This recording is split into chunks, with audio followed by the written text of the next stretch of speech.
Hi and a huge welcome to Steve's Kitchen. Today we're making that gingerbread house that I mentioned last week. If you saw that video, you've already got your list of ingredients. Hopefully you got the template. If not, all the ingredients are written down below in the description bar and the link to that template if you want it as well. This gingerbread house is going to look fantastic. It's going to be a centerpiece of any Christmas table. So come on, let's get on and make this gingerbread house.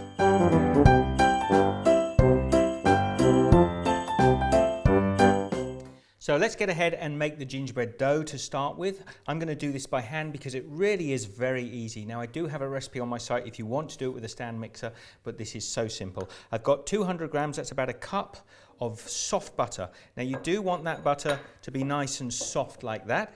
I'm then going to add 1 cup, that's 200 grams of sugar. And then using a spoon, we're just going to cream that together. You see, that should only take a very short while before you've got this lovely soft creamy sugar and butter. Into that now I'm just going to break 2 eggs. Then I'm just going to mix the eggs and the butter together. Now don't worry if it looks like it's separating at this point, the flour will bring that all together. Now I'm going to add my treacle or molasses in there. I've got a cup and a half. Now a little trick, if you're going to use molasses in a cup, if you just butter the inside or grease the inside first, it makes it easier for it to come out of the cup. And then the half cup.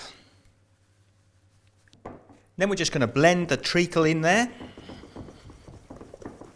So now we've got this wonderful rich batter and we can start to add our dry ingredients. So I've got 6 cups, that's 800 grams of all-purpose flour, and I'm going to sift it in over the top of our batter. And with the last of the flour, I'm going to add our 4 teaspoons of ginger, our 2 teaspoons of cinnamon, half a teaspoon of grated nutmeg, and half a teaspoon of ground cloves. This is going to add a lovely spicy flavour to our gingerbread house. And then I'm putting 1 teaspoon of baking powder in there as well. And we just continue to sift that in to our batter. Now the smell coming off there now, all those spices, we're going to mix that through now until we've got a fairly thick dough. Now when our dough has started to bind together like that, I'm going to take this out of the bowl. I'm going to put a little flour down on the surface. So we're just going to scoop our gingerbread out onto the work counter. So I've just put a little bit of flour on my hands as well, and now we're just going to knead the gingerbread dough a little bit until we get a nice smooth dough. So I'm looking for this really wonderful soft and silky gingerbread dough. Now I'm going to pop that now into another little bowl, and we're going to put that in the fridge. That needs to chill down for a good few hours until it's firm. So we've got 3 hours to kill now, so what are we going to do? Well, I tell you what, get across to my channel, check out those espresso truffles that I made. I'm going to have one of those now with a beautiful cappuccino, and I'll see you, press the pause button, I'll see you back here in a few hours' time.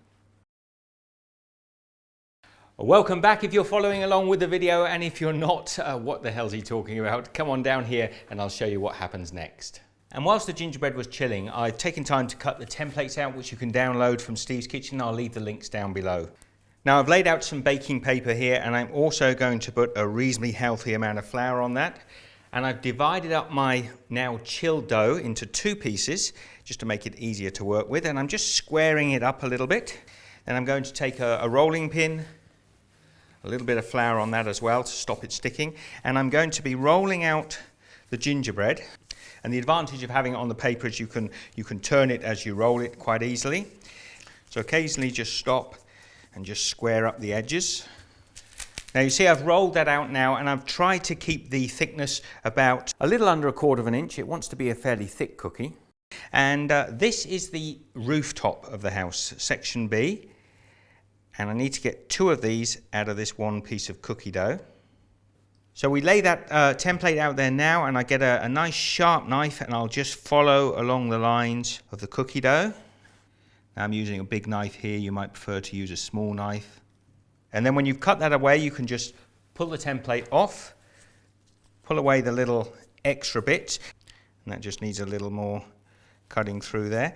The advantage of doing this on the baking paper means that we can easily transfer this now onto our baking tray and into the oven. But what I'm going to do first, after I've cut these out, is chill them back down again so they get nice and firm, because then when they go into the oven they won't spread so much.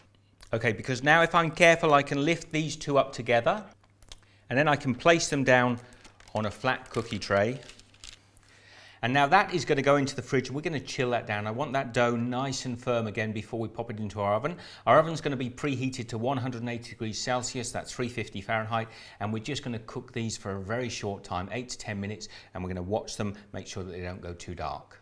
Now I've taken the second piece of cookie dough, the chilled cookie dough, and I'm just going to take the front end of the house now. And don't forget, for the back end, you probably don't want a door unless you want a door on both ends of the house. And now I'm just going to take a knife and just cut the front side of the house out. Now if you use a nice sharp knife, you can just sort of trim around the door. And the same of course for the windows, just use an upright knife and cut out the circle if you want a circular window, that is. And there's the front and the back of the gingerbread house, again going to chill in the fridge before we bake it. And don't forget with the template, when you're doing the side of the house, we just take that roof section and cut the little chevron bit off the top and bottom. And then you have section C, which you just want to cut the windows out of. Now there are my roof sections, lovely and chilled down, and they're going to go in that oven, as I say, 180 degrees Celsius, 350 Fahrenheit, for about 10 minutes. I'm just going to keep an eye on them, make sure they don't go too brown.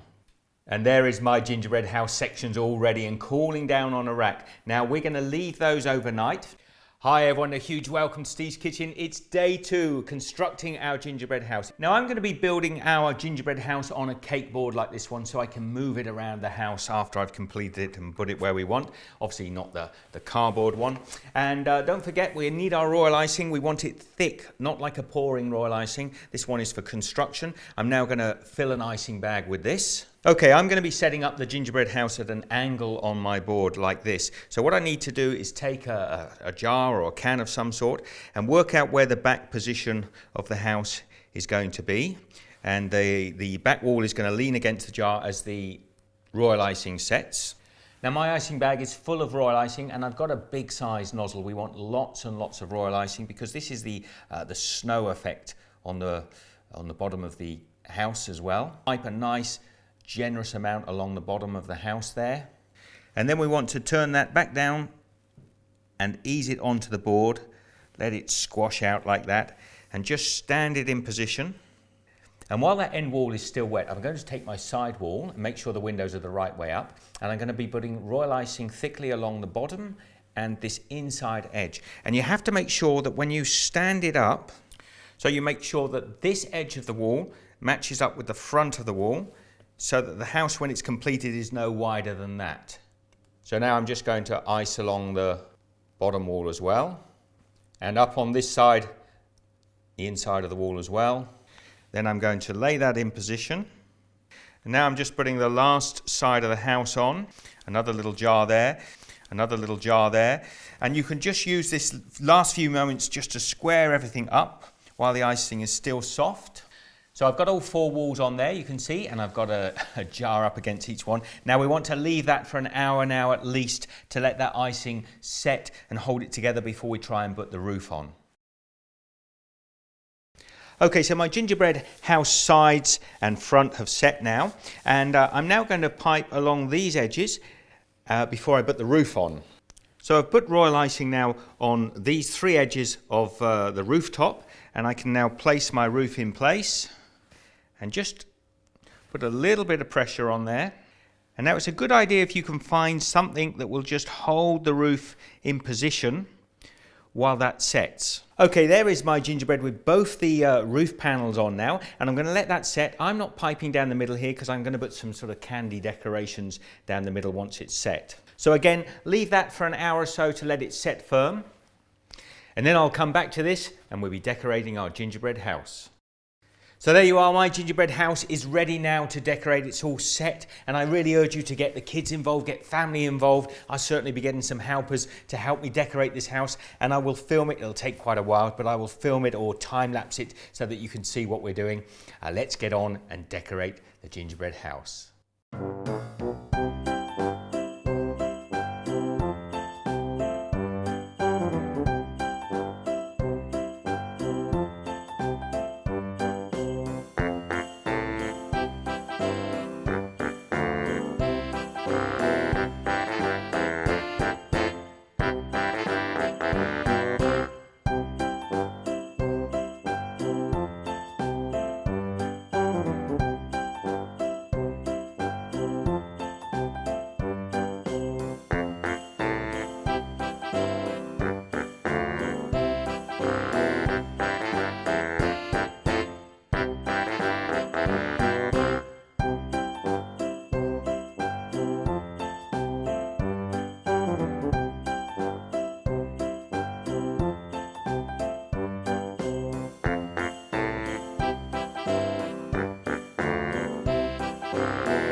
So we're almost at the end of decorating our cake. I'm going to do some little chain link with royal icing across each of the fence posts and a few extra little bits around the garden.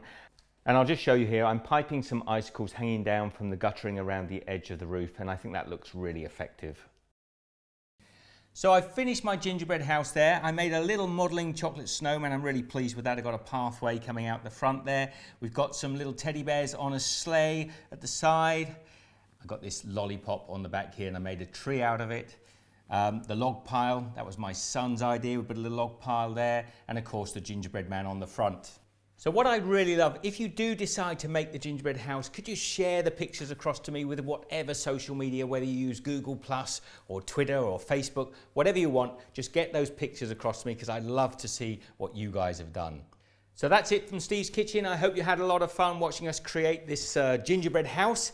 Be good. I'll see you in the next video.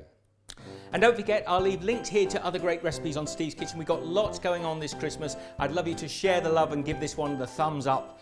I will see you very shortly. Subscribe to the channel, stay in touch. See you next time.